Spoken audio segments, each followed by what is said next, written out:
What Drives You is brought to you by Ziglar, your premier source for equipping life and leadership coaches. Visit Ziglar.com and let them inspire your true coaching performance. Yeah. Welcome to What Drives You. I am your host, Kevin Miller, and thanks for joining me as I talk with today's most influential change makers to uncover what truly drives them. I extract the big takeaways from their insights so you can integrate that wisdom and leverage the power of your unique inner drive and wake up every day to your authentic, driven, and inspired life. Here today, we're kicking off a series on self-coaching, which ultimately that's going to drive you more than anything else, the ability to coach yourself. And we also are going to give some focus to the combination of passion and purpose and practicality. That's a big one there. So my expert guest here is Ajit Nawalkha. Ajit founded or co-founded several companies that focus on human transformation, including Mindvalley, Evercoach, and the Dharma Coaching Institute. Ajit leads more than 1 million people in personal transformation via emails, videos, and podcasts. And I learned of him through Mindvalley, where he served as CEO. It was actually after booking you, Ajit, that I realized, oh my gosh, he's married to Nina Bouchon, who I had on the show, I think about a year ago with her book, That Sucked, Now What? And that was a great series. So incredible to have you on here. And Ajit's book is Live Big. We'll be talking about that. The book is Live Big, which, by the way, you can get the book. It's sitting behind me. If you're watching the video, you can get it for free if you will go to coach, and it's AJIT.com/live big special. Ajit, thanks for being on here, man. Thank you for inviting me, Kevin. I'm very excited to be here. I am too. I mean, this issue of self-coaching, I want to dig into, though I did want to ask just on your personal story. It's so incredible. You grew up in a home. People think I'm have kind of an interesting scenario with how many kids I've got. I got 9 kids. We got a big family. You, however, trumped that quite a bit. You had 23 family members that you grew up in a home with in India, and you were expected to go on and to become an engineer. What was it? Because I just didn't find this in your story, and I just wanted to know for context, what was it that got you into the path of personal development, personal transformation? I assume there had to be some point where you were exposed to something, you were experienced to something, and you said, okay, that resonates. What was it? Absolutely. Firstly, to clarify, you have 9 kids. The 23 people in my family were a joint family. That effectively means my parents, their Yeah. brothers, and then my grandparents' brothers. Basically, we were about 6 different families staying in one house. So That's that's how amazing. we were 23 people in the same house. Yeah, yeah. Uh, so I commend you to have 9 kids.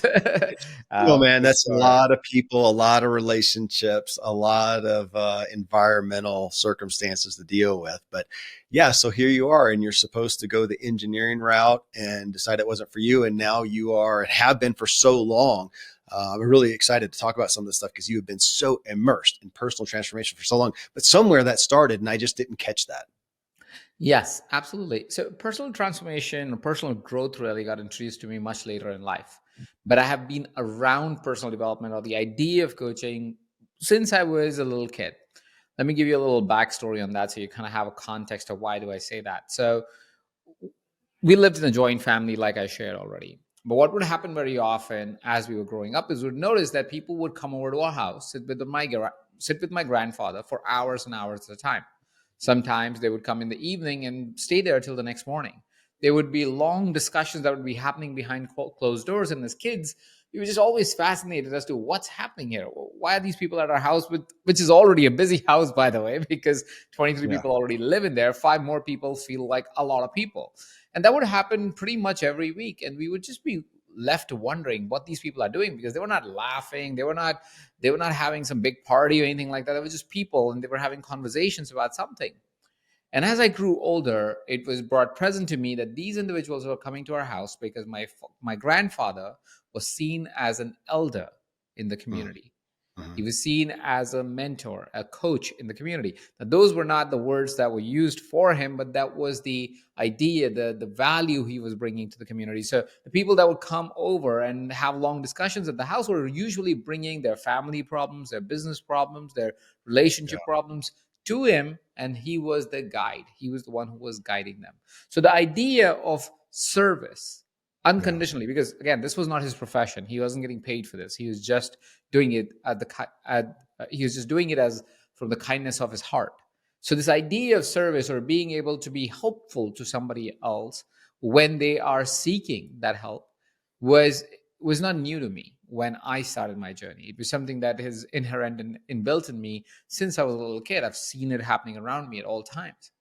But then life got in the way, and I decided, or the surroundings around me, my social structure told me the way to get out of this misery, this non-abundant life that you live, to be able to have some wealth, you should become an engineer. And so that's the career I wanted to pursue for a hot minute. But as I was pursuing that career, I found that individuals who do engineering most of the time end up in very boring careers. They are Mm. financially satisfying, but the career itself doesn't really have any juice. There is no excitement. You may love physics and chemistry and computers, but mostly what you're doing is, as a computer engineer, is sitting and debugging code, which is not the funnest thing to do. And so I pretty early on got really excited to kind of go, okay, what am I doing then? Yes, I want to make money. I want to be wealthy. I don't want to be poor. I want to get out of the situation. I want to get my parents out of the situation where we have to share ourselves in a little room and so forth. And so I was like, okay, what can I do? And so I quit the journey of engineering, and I was introduced to the idea of media.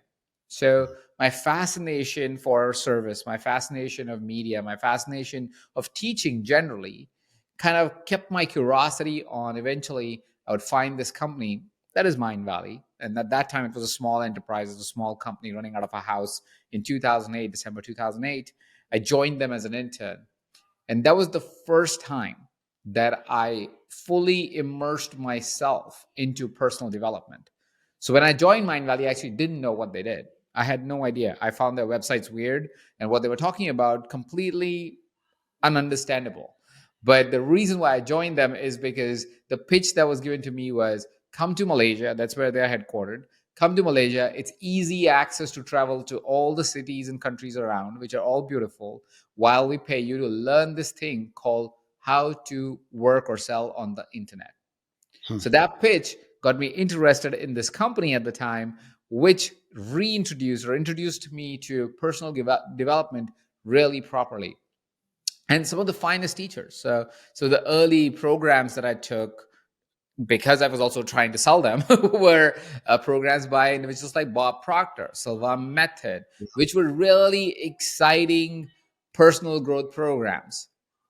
Ajit, one of the things that hits me with you is that you have been in, again, this industry, I'm going to call it, of personal development, personal transformation for a long time, as I have as well. But I mean, from your vantage point here, so that was the background, real quick. Now I want to go forward to right now and say, when you see it, there's so much good stuff out there. You know that great content coming out every single day, a new book, a new podcast, a new personality, and it's all good.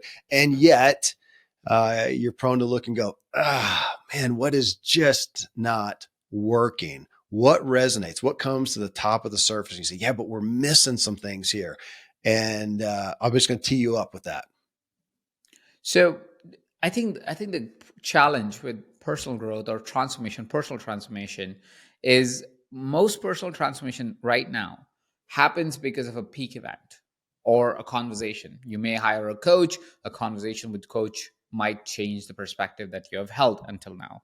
You may take a program. You may go to an event where you may immerse yourself in 3 days, and then you will have a transformation.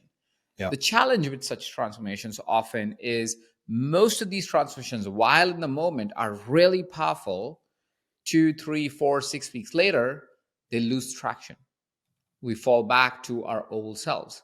We Mm-hmm. fall back into our old identity. We fall back into our old behaviors. We fall back into what's comfortable. We may grow a little bit, but we don't fully realize the transformation that we projected for ourselves when we went to a particular event. And that's where I found the gap when I was working with a lot of individuals. So I've been in personal growth for a long time, but I've also coached individuals for the past 8 years. And as I was coaching individuals in businesses, in life, and health, what I found is that it's not that the people don't want to change. It's not even that when you're having a coaching conversation or a transformative confirmation with someone that they don't start to change. The problem is that the biggest change happens between the coaching sessions. It happens between events. And at that time, it's almost impossible for a coach to be present at all times, the teacher to be present at all times, the communicator to be present at all times, and to be able to cheer them on, to be able to help them navigate that situation, to be able to really observe what's happening as a third person view, to be able to reflect on their soul, their passion, their purpose, their practicality, and really be able to embody the change that they want to create in their life. And that's where I stumbled on the idea of self coaching. I Okay. said, what if? What if we enable people to be able to lead their own transformation? What if we enable people? What if we give people the tools, the systems, the strategies that they could take in between sessions, in between conferences and events, that they could now use these tools to be able to fully create a day to day change, moment to moment change, so they are not tied to only big event changes that create temporary shifts, but not permanent identity transformations. Okay, that strikes me well, and I'm going to pick not pick apart in a negative way, but I want to dissect a little bit that, because one of the aspects that I've always struggled with coaching, with any kind of leadership guidance, counseling, whatever you call it, that we including me, but you tend to come at it going, well, I hope I remember, I'll never forget somebody saying this one time to a program that I had. I hope this works. And my hair kind of bristled, I'm thinking, I hope this works. If you're coming to this hoping it will work, don't, because it's not going to work. Only you will work. Now, I do want to be a catalyst, obviously, or we wouldn't have anything to offer to be a catalyst. But I realize I say that, man, I've done it too. I think I've done it too. And I've come and gone, man, I hope this concept works. I hope this structure works. And it offloads the responsibility. So let's start there with that there is this propensity when we're hiring, which we're still going to be a proponent of. We're going to get into that too. I mean, because you also offer coaching. You're saying self-coaching, but you need coaching out here as well. We're still doing that, but I want to play with that. What would you say that kind of a handicap? If we come into it with I want to say not fully owning the responsibility and hoping somebody else will take some, we're probably destined for failure, or at least less benefit than we could. Fair? That's absolutely fair, Kevin. And let's be really honest. There is nobody else. And I know we also like to, while there is a big possibility that people say, hope it works, there's also a big possibility that a lot of people that have come to you have said things like, oh, it doesn't work for me because, Sure. right? Or it was because of my parents that I can't do X. Yeah. Whatever is the story, parents, teachers, life circumstance. So anybody that comes to anything with the perspective of that, I hope it works, or it's because of some of the circumstances why I am the way I am, or my parents did something, or I am different. Any of those realities are things that we have told ourselves to keep ourselves safe, to keep ourselves comfortable. See, one of the things that one may realize as they listen, watch this podcast is, if you really observe where you are right now in life, it is a grand possibility that you are living the lowest version that you could have lived right now in your life. The lowest version. By lowest version means the least optimal version, the version that you are not necessarily super proud of. Like you feel like there's a gap between where you are or where you could have been. I've reviewed high performers, I've reviewed individuals who are just getting started, and I've found this consistently to be the pattern. None of us feel like we are realizing our potential. Very small percentage feels like they're living their potential. And the reason is because we fall back into our most comfortable state the Mm-hmm. moment we can. The reason why you don't realize your potential is because your comfortable state will never help you realize your potential. You blaming somebody else for your life never helps you realize your potential. You thinking that maybe it'll work, maybe it won't, will never help you realize your potential. You will always settle for the most comfortable place that you can be, consciously or unconsciously. Most of us unconsciously choose it. Some of us consciously choose it because we are too scared for what may happen if we don't choose that, if we don't choose comfort, if we do choose growth. So, is it true that it is your personal responsibility that your life will change or not change? Is it your personal responsibility, irrespective of what your past was, irrespective of what you think your trauma was, irrespective of if you think this tool will work or not? It doesn't matter.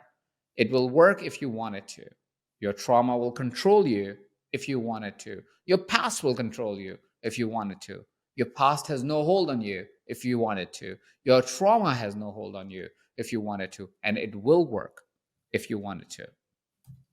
Well, let's hit that because I can hear people hearing that and go, well, of course I don't want it to. But what I hear you saying is if we don't address it, if we're not aware of it, it will by proxy. If we don't make a decision against it or over it, it will. And you kept saying, we come back to that comfortable state. I'm thinking about our default. That default. My buddy's a doctor and he says, yeah, man, we get those grooves greased into our brain and it is so difficult. It is. And I really want to hit that. I mean, being that you've been in this industry so long, as I've been fortunate enough to, but to realize, I think that I'm concerned that we don't give enough gravity to how much effort it takes to change. How strong, it's what you said, how strong that level of comfort, knowing what we want to belong. We want to belong. We want to be comfortable. Even if that comfort is unhealthy, we want to do that. But this takes so much intentionality and so much investment. And I'm concerned that we don't give it as much gravity as it needs. What do you think? Absolutely true. I think there is the reason why that happens is that it's like when we all have dreams, we have big goals, right? But at the same point of time, whenever we are trying to move towards a bigger goal, our current state is let's take a biological approach to this. If you really think about it, think about any of our biology, it's wired mostly to protect us. Like if you really think about it, right? If somebody finds themselves eating too much or eating a lot, it's probably because you're responding to our biological need of finding safety with food, right? So we are designed and wired to be safe. Our mind, our body, our entire physiological system is designed to be safe. It's thousands of years of programming that we are adapting against. There's an interesting Netflix series that me and my son started watching together. Uh, I might frame it. I might say the name wrong, but it's like "This Is Our Planet" or something like that. It's narrated by Morgan Freeman. Beautiful Yeah. documentary which talks about us evolution, the story of our planet, and it talks about how our planet, and it's of course something based on data that they could find, but what they've found is over hundreds of thousands of years, millions of billions of years, I think. What they've found is that the current species that you see, including humans, are the ones that were less than 1% of all species that ever lived. And the reason is because these were the species that found a way to survive. These were the species because they found a way to survive. They are wired for survival and safety. So anything that threatens that safety, anything that threatens that survival, we fight with all our heart and all our might. And that's really what's happening is any single time you're going to try and change something, your default biological, psychological, physiological response is going to be don't. Yeah. At the same point of time, the curiosity should stay with that was, yes, a time billions of years ago or hundreds of millions of years ago, that when we first arrived as species, the first we figured out we were humans, that time and today's time is completely different. Yeah. Now we have the ability to actually consciously choose what we want. That's why I'm so fascinated by the generations that are coming. Not we are also great because we can change, because we can choose. But the next generation that's coming is wildly aware that they choose their reality. They are so much more capable of changing their reality faster because they know they're choosing it every single day because of exposure to content like this. It's a lot more available. It was not available when we grew up. Like I don't know if it was to you. It was definitely not available to me. I didn't know that I could choose my reality. I just thought maybe I can get ahead a little bit, right? So that's where we are at right now. That's where if you're in your 30s, 40s, 50s, 60s, 70s right now, you're struggling. You're going, I want to change, but I can't And but but it is only because you've been wired to go into default, but you can change that wiring. Yeah. Okay, on that, I could have led with this, but I'm good with how we've led. I do want to read this. This is on you, Ajit. That so here we are, because you're hearing that message, folks, that you can change. We all know that. You're here listening to this show because you can change. You've experienced some of that, and yet listen to this statement. He understands that the overwhelming number of choices and directions people face make personal guidance more critical than ever. The modern age offers an excess of options for self-improvement, but brings with it the dilemma of choice and crippling fears of making the wrong ones. The urgency lies in finding a reliable way to navigate life's complexities through the guidance of the one person you can always count on, yourself. That I want them to hear that, because we get lost in the information overload. There's so many different options, so many places to turn to. Which is the one that's going to resonate with you? And you can count on yourself. And I would also say then the only way to figure that question out, because we do need resources though, is to know yourself. Because if I don't know me, I don't know which one is going to fit. Fair?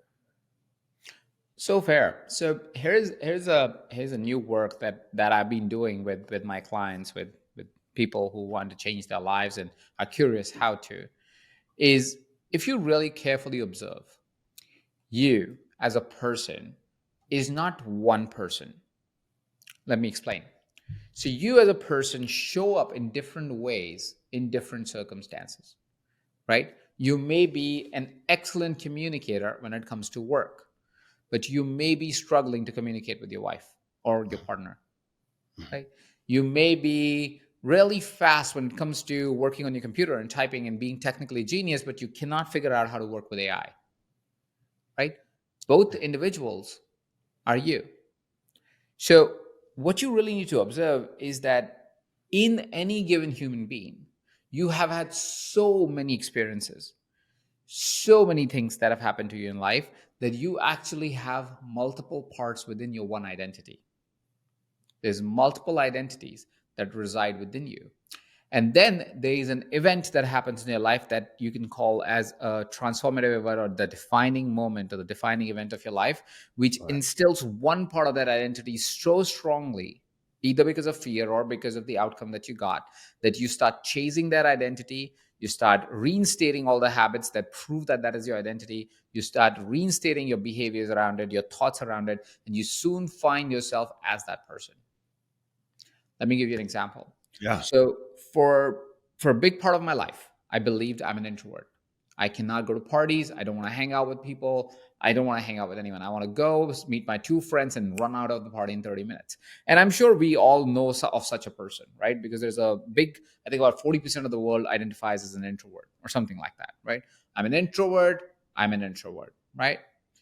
Now, one time what was happening was I was taking this program, and taking the program, yes, I do take programs even if I teach things, right? Sure. Because this journey never ends. I was taking a program, and while taking the program, the program was on charisma. And because I'm also speaker and trainer and so forth, I was like, all right, let's look at it. And there was an exercise in there. It was like, when do you feel charismatic? When do you not feel charismatic?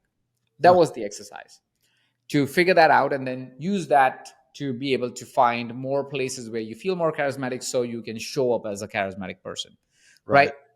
Simple exercise. But as I was doing the exercise, I was like, hold on. Is there times when I'm an introvert and when I'm not an introvert? I was like, that is actually true.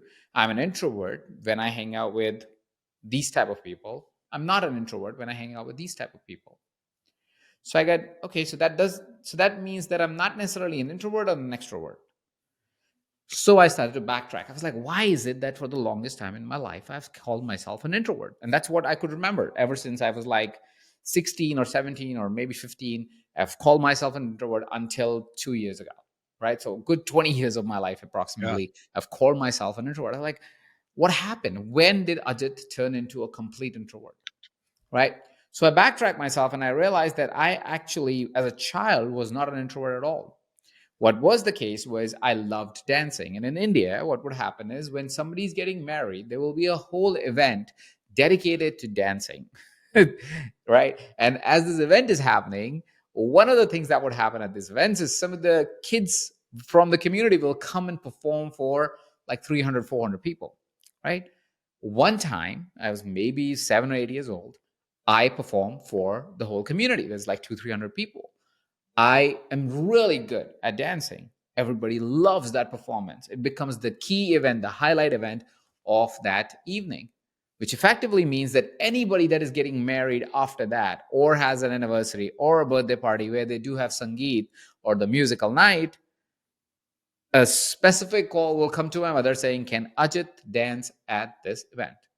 Right now, when I was a kid, I was having a great time doing this. I would even make a little bit of pocket money doing this kind of things. So when I was 9, 10, 11, 12, 13, was doing good. And then around 13 or 14 years of age, I was a teenager now.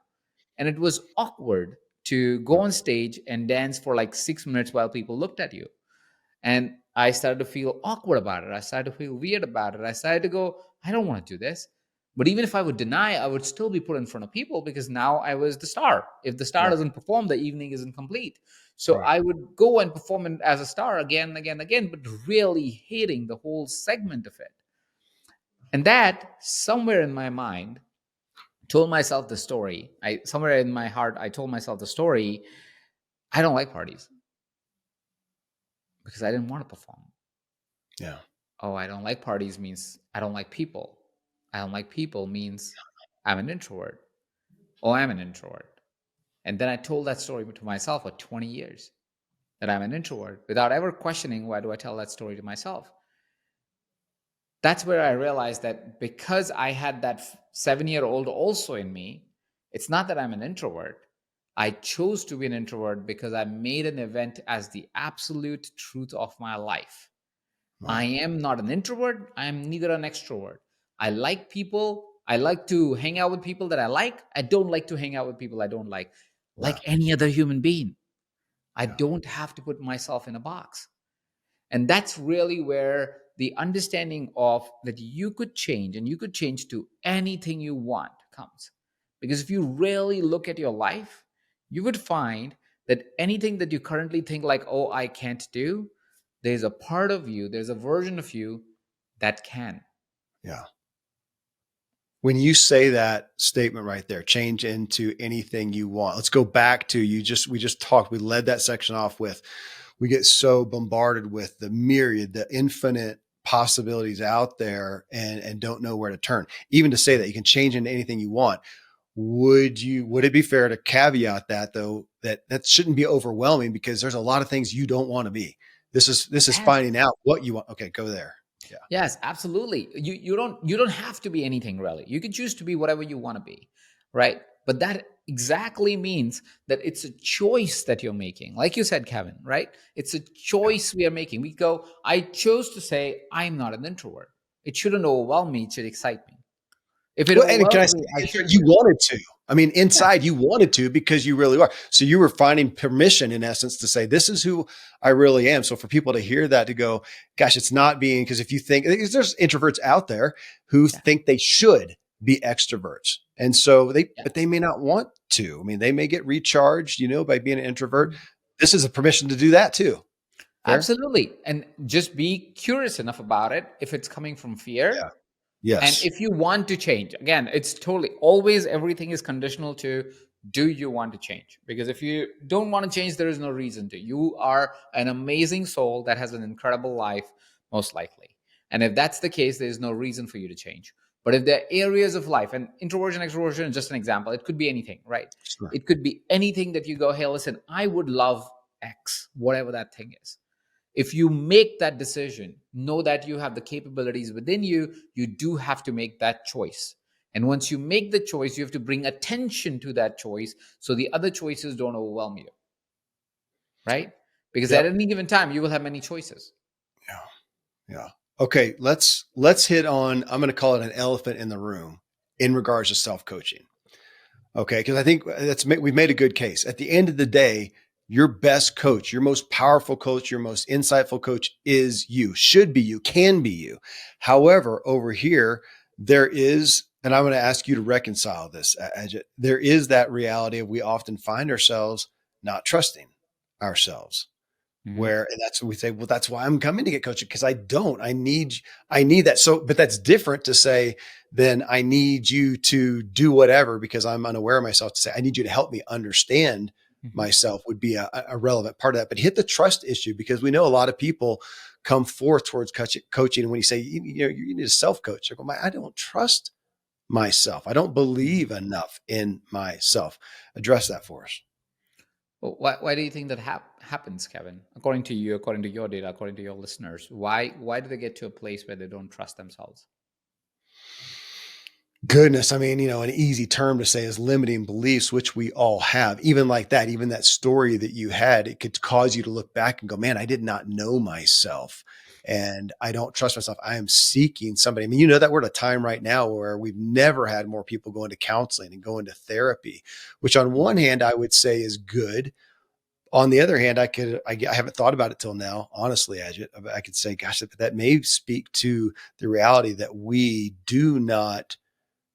I said trust. I'm questioning that word, but we don't know ourselves. And we realize that when it comes at the end of the day, we look in the mirror and we do not know what we're looking at. And so by proxy, that could be we could relate that to trust. Yeah, I would dimensionalize and nuance it for both of those different things because they're slightly different. Okay, Uh, please. the first thing of not knowing ourselves is a sense of discovery, and it's a discovery to do. It shouldn't take away from anything. It should only mean that as a human being, I will always be in discovery because if you think you know, you will probably lose the juice of life. You probably haven't challenged yourself.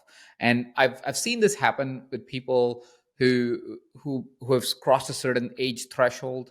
They become really comfortable and go, "Oh, this is who I am." But those are Right. also the individuals that often would lose the excitement of life. They would become mundane and boring to themselves and their partners. So they would have they would have a chaotic life in the sense of there's nothing really in their life. So they are not really enjoying life because of that. And at the same point of time, I've met people who have crossed the same age threshold, and they're very excited about life because they go, "Oh, I'm still learning, I'm still growing, I'm still discovering what I'm good at." Right. So Yeah. that's a curious question for anybody that's listening to this podcast to ask: What's the state I want to live in? Yeah. Right?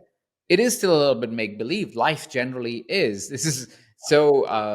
It's a segue a little bit, right? Recent, that I haven't done a full study on it, so uh, don't quote me on this. Anybody who's listening, and don't think that I don't study stuff and I read things on surface.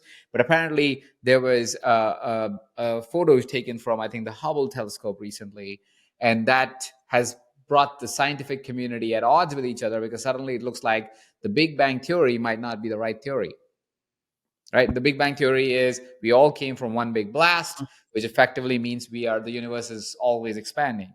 There's this one photograph they've recently taken. They're still in debate. I think, from what I understood, that that photo proves that we are not expanding as a universe. We are actually static, right? Which is really large, which is why we feel it's expanding, but the universe is not expanding. And the reason why I tell that story is the universe is also discovering itself. The greatest minds are trying to still figure out why do Yes. we exist? Where do we exist? How were we formed? Why were we formed? Why do we have this? So it is a little bit make believe, and that's okay, I think, right? Because what we do or what we can do is what we can control. We cannot control if there is a grander purpose that is to be discovered 20 years from now. We can't control that. Yeah. It's to be discovered in 20 years from now. What we can control is what we can control, which is now. So my invitation for anybody that goes, well, my personal discovery, or I need to discover myself, I don't know who I am, is awesome. That's fantastic. Thank goodness you have some juice left. Mhm. Discovering yourself might be the most fun thing a person can do because you will surprise yourself every single time. So, firstly, if that's the challenge, I say congratulations. You are in the same boat as Ajit. I am discovering myself. I am reinventing myself. I am deciding and making a choice for myself. That's the fun way of living life. So, congratulations on that. Now, Okay. let's come to the second part. Go on, Kevin. Yeah. Go. So, the second part of our conversation was, what if I don't trust myself? Mhm. Let's explore why would somebody, and this is really leaning into self-coaching, honestly, because the self-coaching is a lot about really looking at our thoughts and organizing them in a way that's supportive of our outcomes, or supportive of what we feel our purpose and direction in life is. Right. Okay. So say, for example, if we were to, or I was to speak to a client, and the client says, I don't trust myself, I say, what makes you believe so? Right. And the person might say, well, because, I say I'm going to brush my teeth every morning and I don't. This is a silly ass example. Okay. Like, I tell myself I'll brush my teeth every morning and I don't brush my teeth. I'm like, okay. Is there anything that you tell yourself that you actually will do and then you end up doing? Like, do you say I'll eat lunch at 1 and then you eat at 1? The answer is, yeah. I tell myself I'll eat lunch and then I eat lunch. Okay. Do you say I'm going to drive the car straight on the road and not wiggle waggle? And do you drive it straight? Yes. So it's not a trust issue. It's not an overall I don't trust myself issue. It's an I don't trust myself in this context issue, right? Yeah. Once we establish that and we nuance it, what tends to happen is their own story of I don't trust myself starts to crack. And when you crack that story, now we have a chance of bringing in light. Because, see, the reason why we don't trust, or anybody that believes that I don't trust myself, is not because they don't trust themselves. Is one of two reasons. One is somebody told them Mm. that some psychological person told them, oh, your problem is you don't trust yourself. Nobody talks like that to themselves when they first start. No kid is saying, oh, I don't trust myself. There's no kid like that, right? It's some psychologist put that in your mind. So firstly, go, okay, do I need that, right? It's not helpful, don't have it. But let's say you have that. That could be one reason. The second thing could be that they tried something again and again and again and they got defeated. And because they got defeated, they started to not trust themselves or not believe in themselves. The way to rebuild the trust in any area of life is to remind them that A, they are a trustworthy person, and that trust is built over time. Just because you were defeated is why you're telling yourself the story that you don't trust yourself. It's not that you don't trust yourself. It's not that you don't want to make progress. You may not have a strong enough why, a strong enough reason to Right. pursue what you thought you should pursue. And now you've built up a story that you don't trust yourself. Like, I'm going to relate that to my book, honestly, Ajit, of what drives you as I go through the key areas of life. I find people, this crowd, this personal transformation group, that we generally, we're here because we have experienced some success. We've had some drive, we put it together, and we've gone and we've achieved some things. And yet there's some areas where we haven't. And that can be so frustrating. Coming back to what you talked about, trusting ourselves, that it's not overall, but trusting ourselves. You said sometimes we don't in a certain context. I'll never forget a guy one time telling me, and I told this story before, I'll make it real short. And he was kind of giving me kudos on my discipline. Oh man, Kevin, I wish I was as disciplined as you are. Well, of course, he was talking about like health and wellness and fitness and my athletic pursuits and whatnot, as opposed to where he viewed himself. And yet, as we started talking and got into some other things, realized this guy had, I think it was like a fairly average job. He had saved and invested so much money, literally had millions.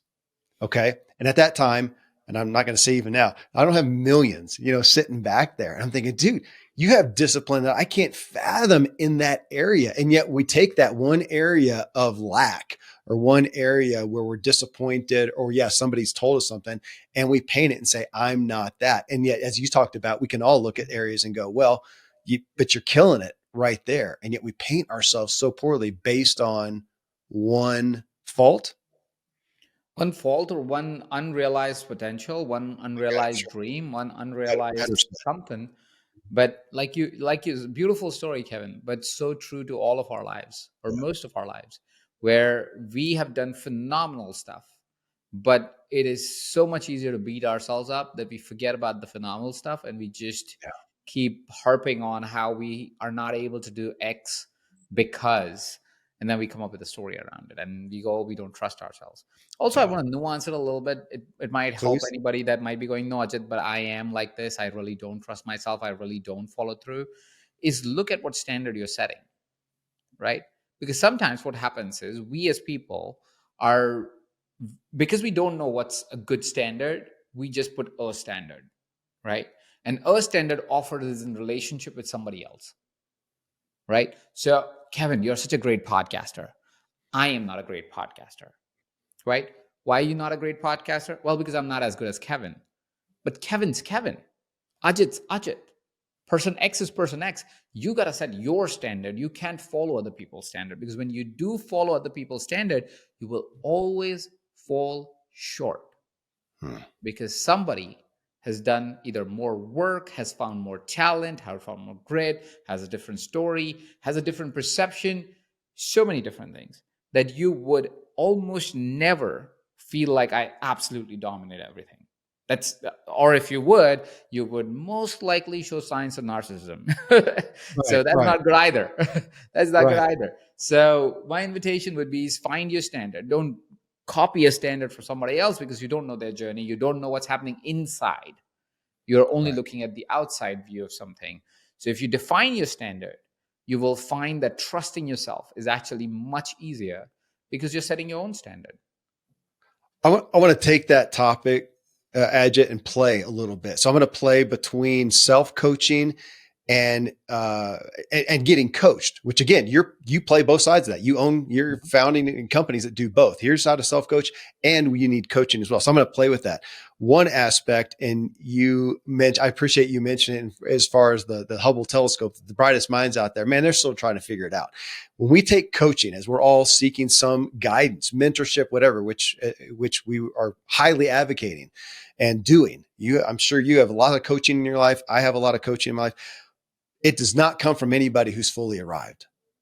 It has come from people who are constantly, it should, if you got a good coach, constantly discovering themselves. Now, granted, like a Sherpa, maybe they've been around the corner a few more times, but they are still on the journey with you. And I want to bring that as my preface to come back to what you said, the standard. There are some people, I know we've got people who have had bad experiences with coaches. And one of the aspects I see, and you see it as well as I do out here, especially even with big personalities, nothing against them, but sometimes they can get caught up in their own standard, coming back to your Mhm. word, in their own standard and espousing that. And I think it comes from a good place. They experience great results, and they may have helped other people get great results with that process and toward that standard.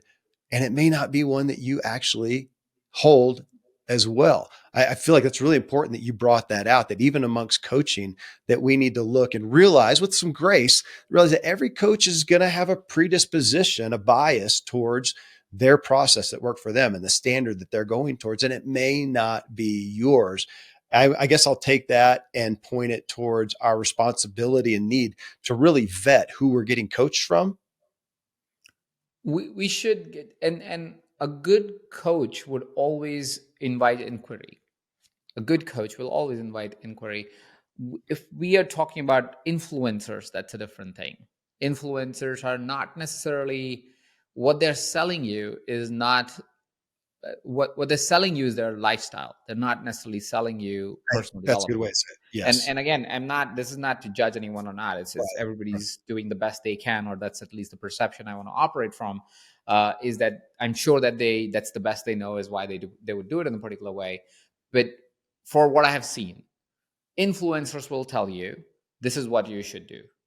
A Yeah. coach will ask you, what would you like to do? A teacher, when giving a keynote, may say, here is what you could possibly have. They're acting like an influencer, but they are trying to paint a picture so you can believe in yourself. A teacher in a one-on-one setting or a one-to group setting where they can actually interact, but often curiously ask you, what would you like to have? So it's a very different world, and it changes based on the container and context that you're meeting somebody with.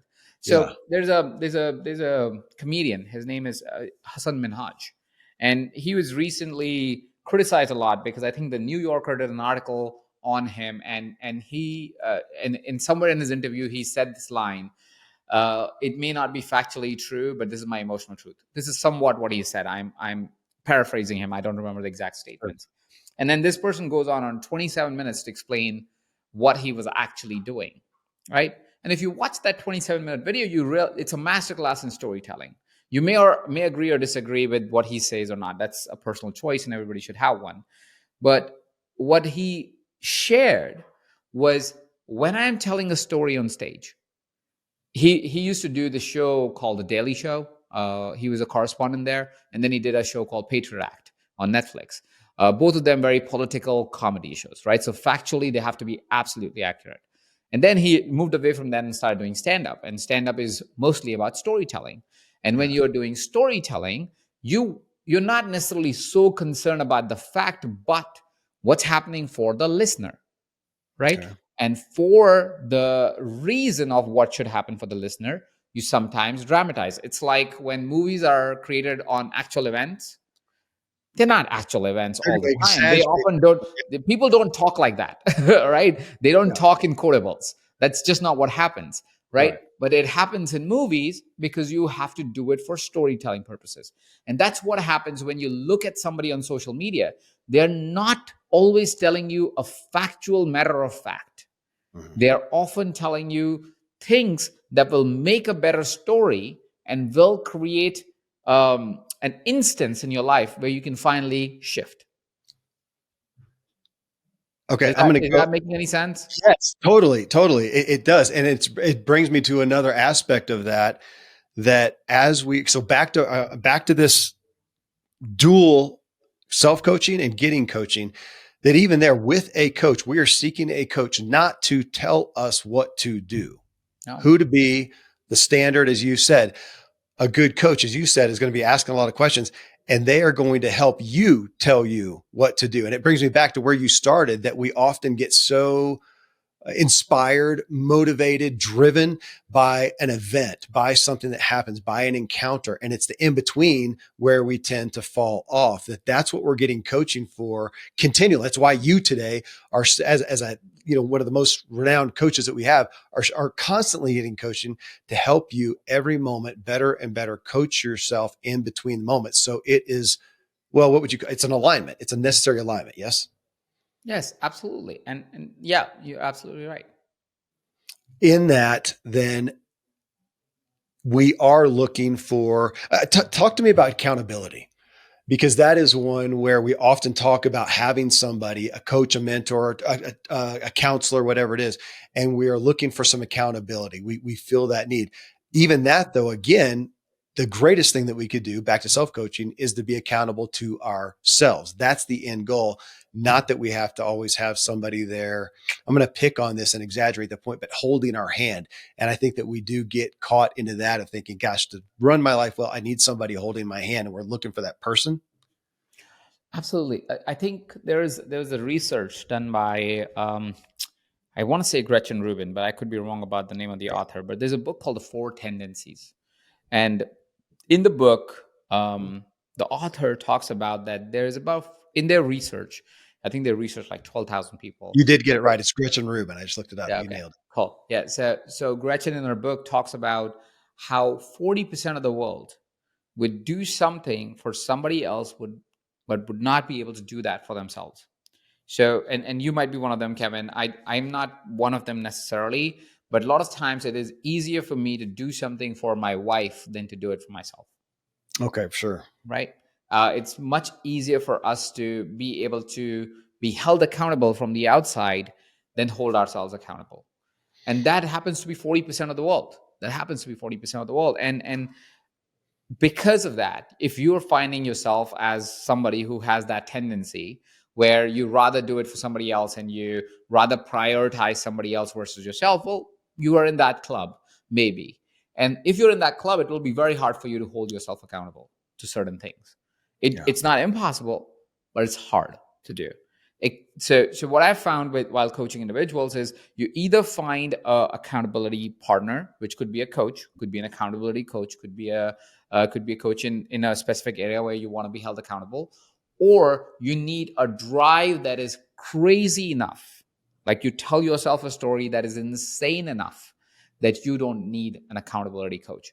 The second part can only happen with self-coaching because you're constantly telling yourself a story of why something should and must happen, or otherwise we will lose all traction, or I will lose all traction.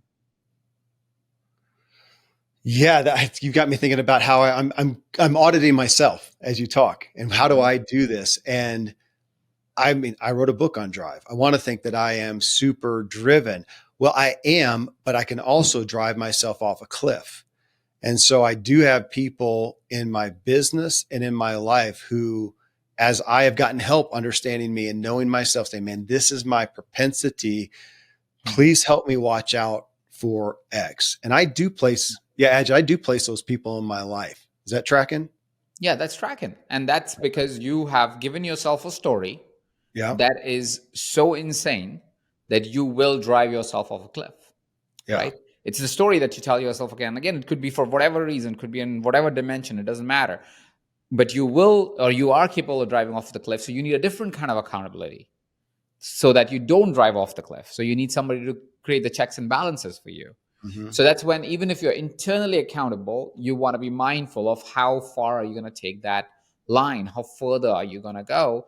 Because you may drive yourself off the cliff, like you were just talking about. So the curiosity really brings us to this interesting point to really discover how, in what area of life, how you're driven, right? So it's not also always equatable. Like in most areas of our life, we had most, like in most identity points that we talked about, if you look at accountability structures, you follow a different accountability structure in different area of your life, Yeah. right? So Okay. it's not always, oh, I need a coach or I will drive off myself off a cliff. Not always true. Depends on the story that you have told yourself, right?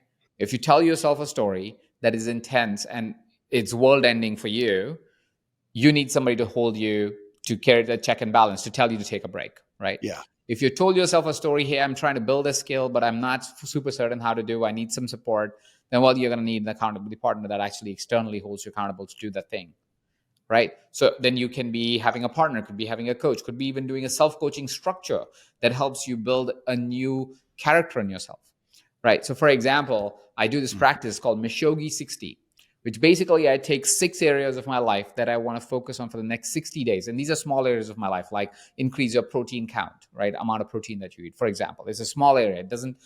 It's not a super impact, but it reminds me every day, hey, listen, have you eaten 120 grams of protein today? Right? And I need to check that box for the next 60 days, right? And there are other items that are there that are small improvements and increments that I'm making in my life that I can hold myself accountable to, right? But there's a number that I'm chasing, and that's what I'm doing for the next 60 days. Why 60 days? Is because what I've found is most new habits are instilled in me in about 60 days.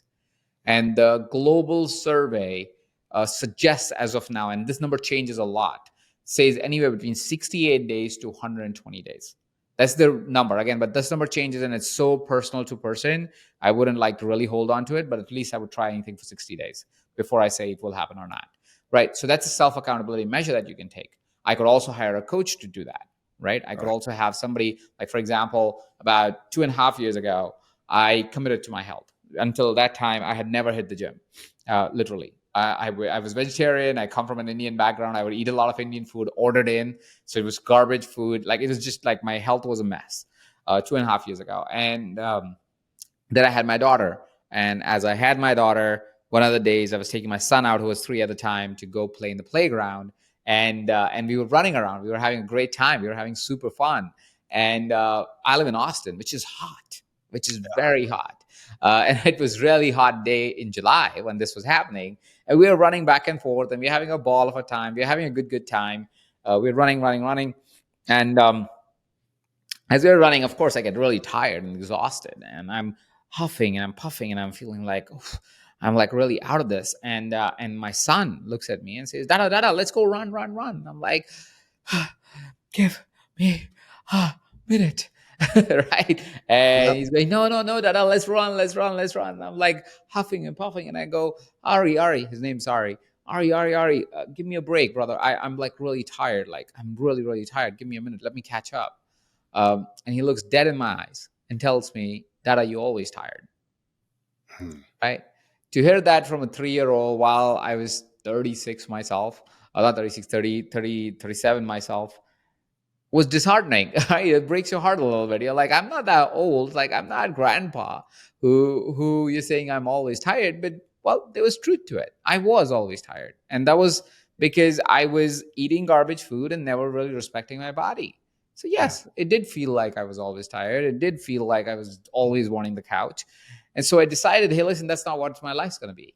And I painted a vision for myself that was exciting enough, that was world ending enough, that I would then go ahead and create not only a great internal accountability structure, but a great external accountability structure. I hired 2 coaches, one for my nutrition, one for my for movement. I got really into it. And 2.5 years later, I went from 25% body fat when I started to today, I'm 13% body fat, right? Which is just a way to know, well, in 2.5 years, you've made a big leap and a big journey of really healing your body, right? The reason why I tell that is because it has all the nuances of a great story that you tell yourself, right? Yeah. That's a story that is a real event. It's not a hypothetical story, right? But that story seared into my mind so strongly that I would tell myself every day that I look like an athlete. That when I take off my shirt, my wife just loves me. When my kids are 16, their friends come over and they go, "Wow, your dad looks so good. Let's work out with him." Hmm. Right? When I become a grandparent, I can keep toe to toe with my grandchildren. Like these are visceral stories. These are things that even when I think about now, I get goosebumps, right? They're real for me. So when you have a story that's that crazy and insane in your mind, you can now create whatever accountability structure to support that, and you can follow that identity. But you got to have that story to have a great internal accountability. Because even if all the coaches went away at that point, there was no stopping me. Even today, there's no stopping me. Like I don't need a coach. I still have a nutrition coach. I still have a health coach. Nutrition coach, I don't talk as frequently anymore because I'm pretty dialed into that. Now I Yeah. use a different technology called Biome actually to do that, Yeah. which works with your microbiome. And Naveen's a good friend who's the founder of it. So I use that now to figure out my diet and my well being. It's also for longevity, and I still have a trainer that I work with on twice a week. So it's not something that I quit on because the vision is so clear. Okay. You've mentioned the word story probably 10 times, during this story, which is so powerful. I mean, it's interesting. This show, the impetus of this show many years ago was through Zig Ziglar. It was a Ziglar show, and he was, known for his self-talk cards, kind of the affirmations that there's been parodies of over the time, but ultimately he was saying, look in the mirror and tell yourself these things, like you saying, I'm an athlete. And if you look in there, this is my paraphrasing, and you're not, you're saying, I am becoming an athlete. I am becoming it. We can all do that. You may not believe it today. You may not look at today, but we can believe that. And it is so powerful. I mean, that one too. I love that. Even that analogy in helping people in their health and wellness, to say, no, I'm going to try to exercise, to say, no, I can be an athlete. I can be an athlete. In fact, you go to the gym every day or so many times a day and you pursue that, you're an athlete. I mean, that's what it's somebody who Mhm. practices this over and over. And to have that perspective, as you said, the story, the image is so powerful. Well, on that, and we're doing this because you have these organizations. I usually have a book that I'm reviewing. I don't have it in this case with the self coaching, and I know you have a list of fundamental principles of self coaching right now. Is this like a list of 4 things, of 6 things? If so, I'm going to ask you to share those. Well, it's a list of four things Okay. that form the foundation of self coaching. The first thing that you want to know about, the first thing that you want to become mindful about, is that your past does not define your future. Whatever's happened in your past means nothing. And I know it sounds really harsh, especially for people who believe, well, my dad was, or my mom was, or this happened to me. Doesn't Hmm. matter. Whatever happened to you, it really does not matter until you let it matter, Hmm. right? Your future has no guarantee. There is nothing in your future that you feel, the person who has saved millions and millions of dollars, the example you gave previously in this podcast, there's no guarantee if it's going to stay in a few years from now, right? Right. There's no future that is well defined and set in stone. As much as anybody may tell you that that's true, that is not true. Nobody can guarantee the future. The only thing that matters in the variable of life is this moment, No. is now.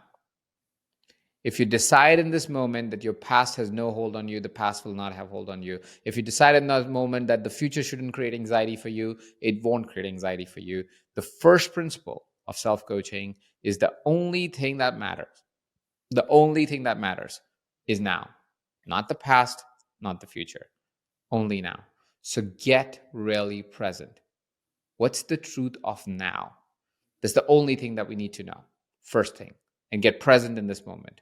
Don't worry about your past. Don't worry about your future. Only work with the now.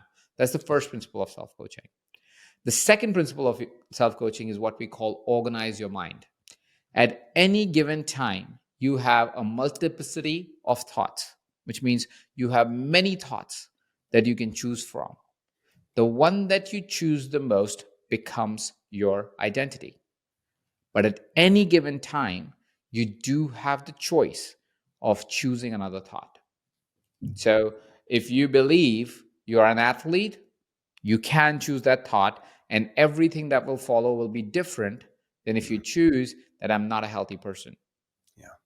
or I'm just like any other guy, right? If you believe that, if you that's the thought you choose, and that's probably the thought you are in right now. I'm not saying anybody who's listening to the podcast, but often people are in a thought and they're just repeating the thought again, again, again. So that becomes their identity, and they go, "No, that's the truth of life." It is not the truth of life. And if you will take a minute and find evidence, you will find enough evidence that will tell you that that's not the truth of life. It's a decision point. It's a choice point that you're always in, and the choice point suggests if you change your thought, you will change your emotions. You will change your emotions, will change your actions. You'll change your actions, you will change your results. You will change your results, you will change your thoughts. When I started telling myself I am an athlete, with no doubt, no qualm, yes, there might be a little dissonance where what I was versus what I was telling myself. But if I kept telling myself that every single day, day after day, every time I would go to the gym, every time I would look in the mirror, every time I would talk to myself, I'm an athlete, I'm an athlete, I'm an athlete, guess what happens? One day, I believe I'm an athlete. One day, I act like an athlete even if my body is still catching up to it, even if my physical self is catching up to it, I operate like an athlete. I eat like an athlete. I drink like an athlete. I don't drink certain things because athletes don't do it. I move in a particular way. I commit to certain movements because I'm an athlete, right? Any story you tell yourself long enough will become your identity. So if you tell yourself the story, I'm an athlete, I'm an athlete, I'm an athlete, you will an athlete one day, right? Or I have an athletic body, however you want to phrase it. So that's the Right. second principle. You can choose your thought. You can organize your mind by simply choosing your thought, right? And it will lead to new set of emotions, new set of behaviors and actions, new set of results, and a new set of results will only reinstate your new thought. Until the time you keep reinstating it for long enough, you will soon enough have a new identity because there will be a new way you organize your mind. And it can happen at any age. It may take less or more time to make that new thought your default, depending on how hardly you were programmed before, but it'll happen, right? The third, yeah, go on. Let me insert one thing, and I was thinking about it earlier. That in this aspect, now your physical health and wellness, you can't really offload. You got to deal with that yourself. But let's look at like an area of finances where I look at that. That's always been a struggle. So my listeners know that I talk about that. I write about it in the book. Always been kind of an Achilles heel for me. Even numbers, I don't naturally have a propensity for that. I'm great with words, and numbers have always been a struggle for me. I could, and some people may need to do this, but I want to play with this with you for just a second. Look at that and go, you know what? I'm great with numbers. I'm great with numbers. I love numbers. I love working with money. I could do that. That's viable in that. Again, you can't offload your health and wellness, but with that aspect, at least I have looked at that and I've gone, no, I don't really want to. Now I do want wealth. I do want financial abundance. I do want those things. I'm the kind of guy who's going to invest in the kind of people who do that well. And they're going to do that Mhm. for me. So am I good with numbers today? No. Do I enjoy numbers? Nope. Do I enjoy money? Does it motivate me much? Nope. But I do want it. So I'm the kind of, and I take pride in that I have invested. I have a CPA and I have a bookkeeper and I got lots of Mhm. people who are taking care of that for me. But in that sense, I did not want to become a financial athlete. Now, again, it's not fair because like on your health and wellness, I mean, you do have to put the right things in your mouth and you have to do the right movements and whatnot. But some of these things, we do have the ability to, I don't know how you'd say it, to get help, And even Mhm. on the health and wellness side, I do have some people, I've had them on the show. So people have heard them say, I've had a couple people who said, man, I just hate exercise. I still do, but I know that it's necessary. And so I literally pay a personal trainer to come knock on my door, and I have to come to the door in my jammies and do it. I do. So I'm the kind of person who does that, even though I've never become somebody who loves it. Either way, we can do the person who takes the actions to get the result. Fair? Fair. And are you okay being challenged a little bit? Yep. So my invitation would be if So, like I said, your thought is always going to shape your reality, right? I'm not saying you have to be a lover of numbers. That's not required to become financially abundant. But Right. what is required is for you to believe that you will be financially very wealthy, right? Okay. Yeah.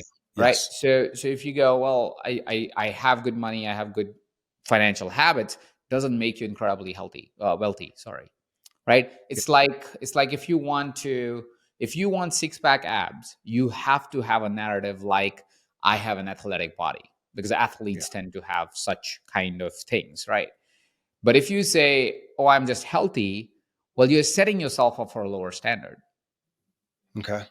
right? Because being healthy is what? I'm healthy at 20% body fat, or I think 17% is good for my age based on global standards or whatever, right? I'm not obese. I wasn't obese at 25%. So I'm healthy theoretically, right? But it will be your standard that will define how far you get with yourself. You don't have to become a CPA to become incredibly wealthy, because like you said, you can hire talent for it. You can hire good people that will help you with tax structures and so forth. But should you love money if you want to become incredibly wealthy? Absolutely. Should you love people who are wealthy? Absolutely. Yeah. Because that's the only way you will reprogram yourself to actually love Yeah. wealth. Right. And And that's real. and you might be very wealthy, Kevin. I'm not trying Well, to take that no, away from you. I'm going to tell you it's relevant. It's relevant because when the time came where I realized this is not working for me, this issue, this baggage, this negative baggage with money is not working for me. That of course I need to have money, and okay, I want money. And then it came. Let's go back to your story of envisioning self. Can I see myself as somebody with a nice big house? Can I see myself? And for me, it wasn't even the can I see myself as somebody who has the ability to. I felt that I could. It was really me reconciling some of my issues around wealth and some of those things, and going, okay, how could I be that and yet still have the values and still come off? So that was a part of my journey to actually see myself in the house we now have, which is a nice big house on our dream property and whatnot. But it took going back to that story and having to reconcile it. It took, and it still can. It's a it'll It's an always be a ongoing story. journey. Sure. Yeah. Yeah. Fair enough. Okay. Yeah. Thank you for that. I wanted to hit that in there as you were about to hit number three. Yeah. And the third thing comes in, that's called bioengineering. Bioengineering is basically skill and habit development. What happens often is there's a dissonance between what we want, and we have said thoughts, like we said, okay, there's this the thought, there's the thought, there's the thought, and this is the new thought I'm going to keep reinstating about myself or in myself. And then there's a gap between what you are saying you are versus who you actually are right now. Kind of like what we talked about. I was telling myself I have an athletic body, but I was 25% body fat. That was an athletic body. Or if you tell yourself I'm a millionaire and you are barely making six figures, well, you're not a millionaire, right? Because there's a dissonance between what you are thinking about yourself or seeing yourself as versus the skills that are required, the habits that are required that need to catch up to be able to actually live that reality, live that thought in the real world, in the physical world.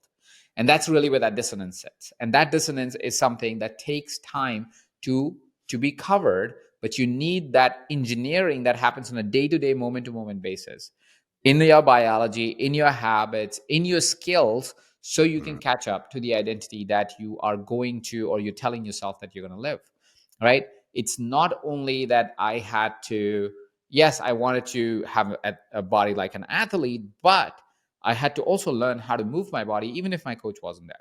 What were the right exercises? What were the wrong exercises? What's the right food? What's the wrong food? How to make it still delicious and not really hate eating food every day, right? Because sometimes that's what would happen. Well, because at least that's what you hear traditionally, which is not true. But that's kind of what happens sometimes by design, because people keep telling you such things.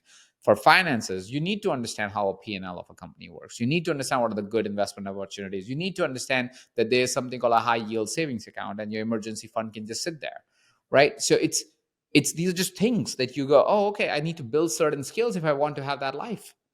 It's not going to just happen because I said so. It's not law of attraction. That's not a thing.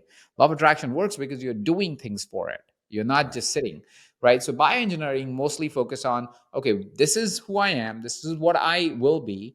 What is the skills gap that I have? And how can I learn these skills? And how do I give myself an opportunity and grace while I'm building these skills? Because again, that's one of the big things that also leans into the trust factor that people have with themselves. Is the reason we lose trust is because we tried something and then it didn't work, and then we gave up, and now we don't trust ourselves. But we forgot that it's, of course, when you try something new, you fail a bunch of times before it works, right? So you got to give yourself grace. You got to go, oh, okay, it bombed. I didn't eat right today. That's okay. I'm going to eat right tomorrow. I'm going to try better tomorrow. And that's it. Oh, I didn't move today. That's okay. I'll move tomorrow. Right. So you give yourself grace and keep that trust within you. So that is bioengineering. That is I want to where, I want yeah. to pull out you saying that about the law of attraction, just because I appreciate it, Ajit. We're in this place now of the law of attraction, and manifesting is such a huge word. And I saw this. Somebody sent me this. I guess it would be a meme. It was a picture of a guy out in a field leaning on a shovel, and it was something. I'm going to do a bad paraphrasing. Something to the effect of, having faith in God is not leaning on a shovel and praying for a hole. And Yeah. that's how I feel about the law of attraction. If I'm going to manifest a hole in the ground, I'm usually going to take that idea of manifesting and go grab a shovel and go take the actions of actually digging. And I see that. So if you're expectant of achieving whatever, what I see is you start making the decisions that bring you towards there. And so if you look at however you want to look at manifesting, and I don't want to diss anybody's perspective on that, but I too find that it generally comes because then we start doing the right habits and, as you said, the right skills and bioengineering. So thank you for that. Yeah, absolutely. And then the final part is what I call connectedness.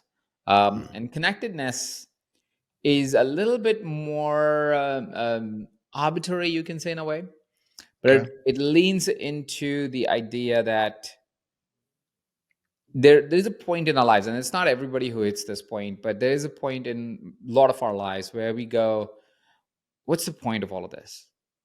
What's the meaning? What's the purpose? Why are we at this? Why do we need to? Why do we need to be in this chase? Why do we need to create? Why do we need to have these dreams? And that's where connectedness comes in. Connectedness is understanding or being able to be present to the idea that we all have a purpose, and a lot of times that purpose is made up, and that's okay. And that to fully enjoy life, we must understand that we are one humanity having this unique experience.